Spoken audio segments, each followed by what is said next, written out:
Bonjour, je vais corriger l'exercice 1 du TD17 de mécanique quantique. Donc j'ai mis l'énoncé sur la feuille, mais c'est surtout pour que vous voyez les figures de diffraction. À gauche, c'est les rayons X sur un cristal. Et si vous bombardez avec des électrons, vous obtenez cette figure-là. Alors, c'est la grosse.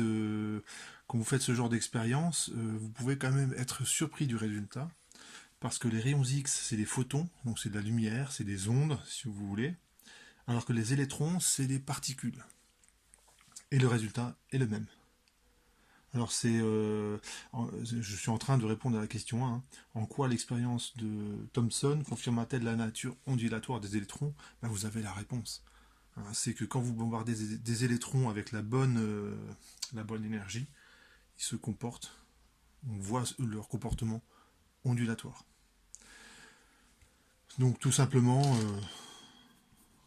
pour ça la question 1, on pourrait dire, on observe une figure de diffraction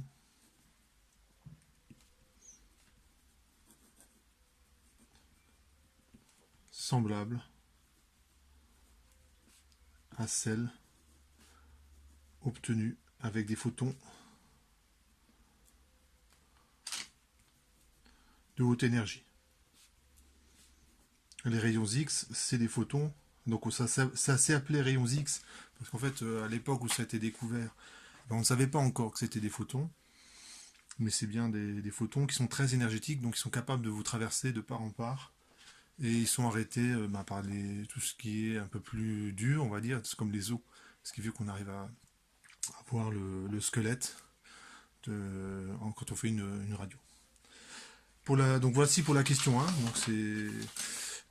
la question 2, on vous demande l'ordre de grandeur des rayons X. En fait, les rayons X, ce que vous devez savoir, c'est que, surtout quand vous avez ce genre de figure de diffraction, c'est-à-dire que ça diffracte pas mal, vous avez une source de rayons X, donc une source de rayons X,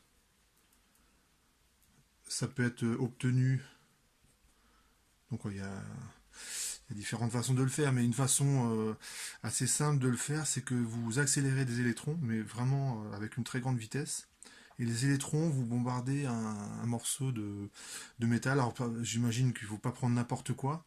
Et que font les électrons qui arrivent très rapidement sur le métal? Ils rencontrent un milieu où il y a des charges partout, il y a des électrons mobiles, et donc l'électron il ralentit très très fortement dans le métal. Et vous savez, ou vous ne savez pas, je vous le dis, quand vous accélérez une particule chargée, elle émet de la lumière. Et la lumière en question, vu que la décélération est très importante, vous allez émettre des photons qui sont très énergétiques, c'est des rayons X. Donc imaginez, vous avez réussi à mettre en forme votre faisceau de rayons X, vous avez votre échantillon qui est ici, que vous allez positionner d'une certaine façon. Là, c'est le support là, que j'ai représenté. Et ça, c'est l'échantillon en rouge. Et vous mettez un écran un petit peu plus loin. Et sur l'écran, vous observez cette figure-là. Donc, il y a pas mal de diffraction. Ça veut dire que on ne peut l'observer que si la longueur d'onde des particules qui arrivent est de l'ordre de grandeur de la distance entre les atomes. Donc, le lambda des rayons X, c'est l'ordre de grandeur, c'est la taille d'un atome. Et la taille d'un atome, c'est environ 10 puissance 10 mètres. On raisonne en ordre de grandeur. Ici, on ne veut pas de chiffre après la virgule. On raisonne en ordre de grandeur. Et c'est ce qu'on vérifiera à la fin. Question 3. Vous avez un électron qui est accéléré par une différence de potentiel d'environ 1000 volts. Donc c'est pas extraordinaire, 1000 volts. C'est une tension qui est relativement facile à obtenir. Après, il faut avoir des habilitations. C'est-à-dire que quand vous travaillez avec ce genre de source de tension, il faut quand même faire un petit peu attention. Et donc, vous accélérez les électrons. Alors le dispositif d'accélération, c'est pas demandé, mais je vous le répète, je vous le rappelle. Comment on accélère des électrons? Vous prenez une électrode ici et vous prenez un filament incandescent. Hein, donc ça c'est un filament.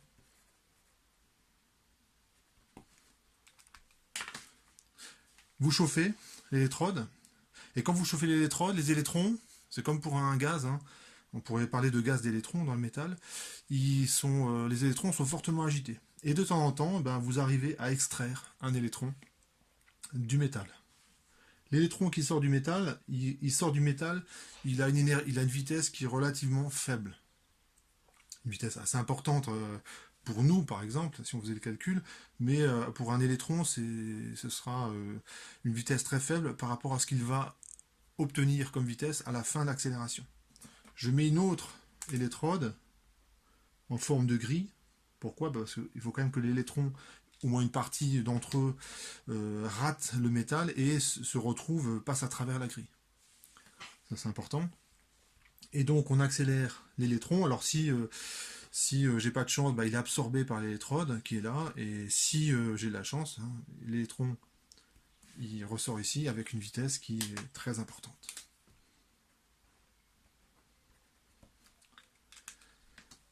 Voilà. Et entre les deux, hein, je ne vais pas représenter, mais vous mettez une tension accélératrice. Alors vous avez intérêt à mettre la tension comme ça, dans cette direction. Parce que quand vous faites ça, c'est comme si vous mettiez des charges plus sur cette électrode. Et oh non, je dis des bêtises, excusez-moi. Ça va faire l'inverse. Excusez-moi, la tension, il faut la mettre dans l'autre sens. Bon, c'est pas très grave aussi, parce qu'en faisant les calculs, je me serais rendu compte de mon erreur. Et quand vous avez un problème comme ça, il faut penser à l'argument énergétique. Alors vous pouvez utiliser un argument type mécanique, j'écris le principe fondamental de la dynamique, je suppose que j'ai un champ électrique qui est uniforme, là aussi on est obligé de faire une hypothèse, alors que quand on fait l'approche énergétique, on n'a pas besoin de faire d'hypothèse. J'écris le mouvement de l'électron qui est uniformément accéléré, je calcule, enfin bon bref, je peux calculer la vitesse. Et c'est un petit peu compliqué quand on fait avec la méthode PFD. Par contre, si on fait une approche énergétique, ça prend deux lignes. Donc l'approche énergétique, c'est quoi? C'est que l'énergie mécanique, je vais supposer qu'elle est constante, c'est-à-dire que l'électron entre là, cette électrode et cette électrode, on va aller entre l'électrode 1 et l'électrode 2, il est dans le vide, donc il interagit, il est soumis uniquement à la force électrique, il n'y a pas de frottement ou je ne sais quoi. Je néglige le poids évidemment. Donc ça vaut quoi? Initialement, ça vaut 1,5 de V initial au carré, plus la charge fois le potentiel de l'électrode 1. Ça, c'est l'énergie mécanique initiale. L'énergie mécanique finale, alors finale, ça ne veut pas dire que je m'arrête, hein. C'est finale, c'est lorsque l'électron arrive au niveau de l'électrode numéro 2. Et bien c'est 1,5 de m V final au carré, c'est celui-là en fait, plus moins E fois V2.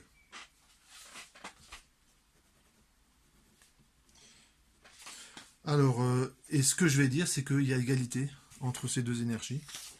Donc, vous voyez, au niveau des calculs, il n'y a pas grand-chose. Ce qu'il faut savoir, c'est que l'énergie potentielle de l'électron, c'est sa charge fois le potentiel au point où se trouve l'électron. Ça, vous devez savoir. Et à partir de ça, c'est vraiment facile. L'énergie mécanique se conserve. Donc, je vais négliger, je peux l'écrire tout de suite, l'énergie cinétique initiale. Hein. Et ça, c'est très raisonnable hein, parce que elle va être considérablement plus grande, cette énergie, par rapport à celle-là. Donc, lorsque je dis négligeable, c'est par rapport à l'énergie cinétique finale. Donc, finalement, j'ai 1,5 de mv final au carré moins E V2, c'est égal à moins E V1. Un petit calcul pour isoler la vitesse. Et ça donne E V2 moins V1. Alors V2 moins V1, bah vous regardez, c'est le potentiel en 2 moins le potentiel en 1, donc en fait c'est U, donc je ne me suis pas trompé. Il y a un facteur 2 et je divise par la masse. Donc finalement, la vitesse finale, c'est racine de 2EU sur M. Donc le gros avantage en plus de l'approche énergétique, c'est, vous avez remarqué, je n'ai manipulé que des scalaires. Donc ça c'est intéressant parce que de fait, vous ne pouvez pas faire d'erreur de projection. Quand vous manipulez des vecteurs, il faut toujours les projeter. Bon, ici on peut s'arranger pour que ce soit quand même simple, mais franchement, ça c'est un intérêt de l'approche énergétique. Dans ce cas-là, c'est très efficace. Autre remarque, cette approche-là marche aussi quelle que soit la forme de l'électrode. Ça veut dire que si je décide de prendre une électrode qui a une forme un peu bizarre et ici une grille, une électrode qui a une forme aussi bizarre, et ben ça ne change rien au résultat, au raisonnement que j'ai fait. Le résultat, il est bien le même. Et c'est là qu'il est intéressant ce calcul. On peut faire l'application numérique.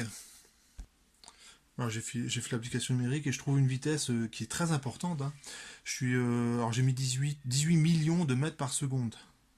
La vitesse de la lumière, c'est 300 millions. Ça veut dire que là, je suis à quelques pourcents de la vitesse de la lumière, donc c'est quand même rapide. Avec des vitesses comme ça, on peut encore faire des calculs. Ça justifie le calcul que je viens de faire, qui est un calcul de mécanique classique. Donc ça remarque. On peut quand même considérer que la vitesse de l'électron est petite devant C. Ça marche encore, hein, bien que ce soit très grand. Donc ça justifie le calcul de mécanique classique.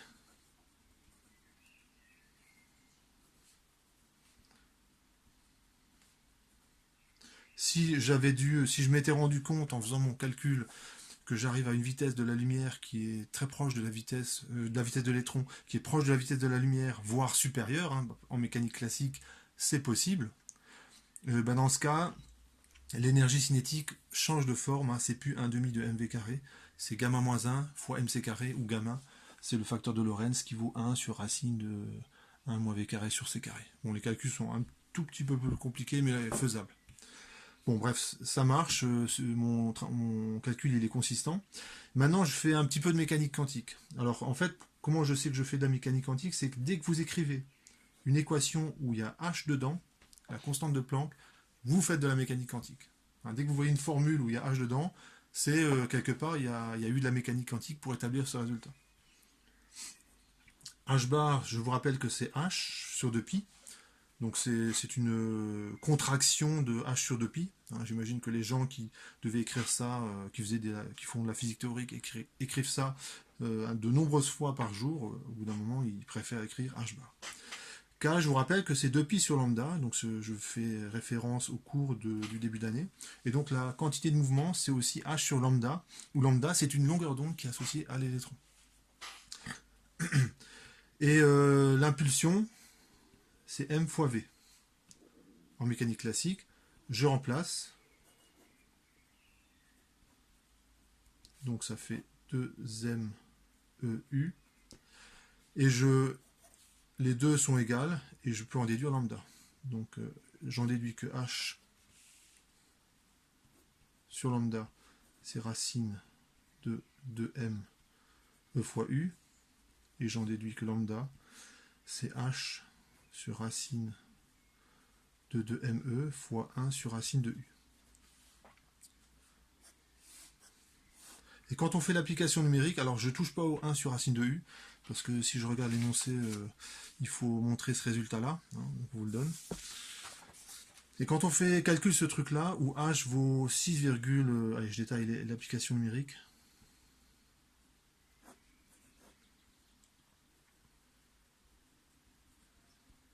Bon, on voit que l'électron, il est vraiment pas lourd.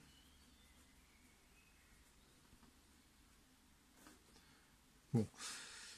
H, c'est 6,610-34, c'est tout petit, en joules fois secondes. 2, la masse de l'électron, 9,1-10-31 kg, c'est très léger. Et la charge de l'électron, 1,6 fois 10-19 fois 1 sur racine de U. Et ça fait lambda égale 1,22 fois 10-9 fois 1 sur racine de U. Et ça, c'est en mètres. Et donc, si je décide de mettre la longueur en nanomètres, ça fait 1,22 sur racine de U en nanomètres. Donc, c'est ce qu'il fallait trouver. Dans l'énoncé, c'est 1,23. Bon, certainement une petite erreur d'arrondi, c'est pas très grave. Et bien, quand on fait l'application numérique, on trouve pour une tension de 1000 volts, hein, là je ne l'ai pas précisé, mais on prend U égale 1000 volts. Hein, donc là, je suis en ordre de grandeur. Ici, je prends U égale 1000 volts. Et je trouve, je fais mon petit calcul.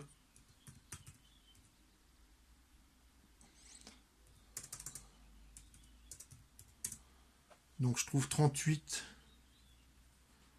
picomètres. Ou si vous préférez, 3,8 fois 10-11 mètres. Et ça, c'est tout à fait cohérent. On est quasiment à 10-10 mètres, comme c'était annoncé au tout début dans la question 1. Dans la question 2, on vous demandait d'estimer la longueur d'onde des rayons X. Et bien ici, pour l'électron, je trouve une longueur d'onde qui doit être du même ordre de grandeur que la distance entre les atomes. Et ça colle. Voilà pour cet exercice.